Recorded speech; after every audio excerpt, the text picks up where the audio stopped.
Hello, I'm Andrew Brunson, and I said I'd do some religious things on my introduction. So I just want to talk about one little parable that Jesus spoke in the Bible about how does Satan cast out Satan? A house that stands against itself cannot stand. Um, I believe since he was in the house of God in the beginning, he stood up, which is why he went to the. Some people say he went to the 11th dimension to be the snake one and one. One being inside another being, so to speak. But my idea goes to the beast, which has 7 heads, which perceives 7 dimensions where God lives, and then 10 crowns and 10 horns. I think each horn is to pierce each dimension, and he immortalizes his name by piercing each dimension, which is why they have a crown on them in Revelations. I'm talking about Revelations now. I went from the Gospel to Revelations. We don't know how.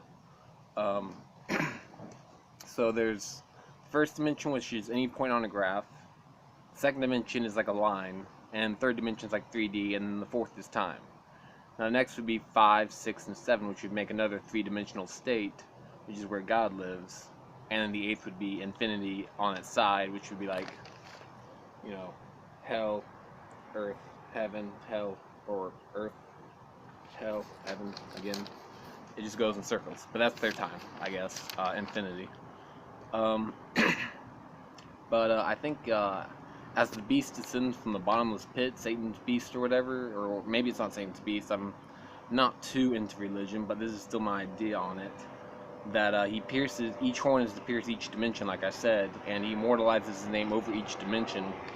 And actually, in a multiverse, like multiple universes, I think there's one God in each universe, which is I already talked about that in existence and creation, so to speak. The first star being God, but the core of it being God, the Alpha. And I believe that Satan scatters himself when he pierces the 10th dimension, and the remnants of him would start the process over again, creating another universe of basically carbon or hydrogen that would eventually form again to another star, creating another Big Bang and a whole another dimension, another universe. But yeah. So that's my idea on that. How Satan casts out Satan. He just kind of ascends, trying to be higher than God, but God already knows he's the highest one. So as high as you can get without leaving. So that's my idea on that.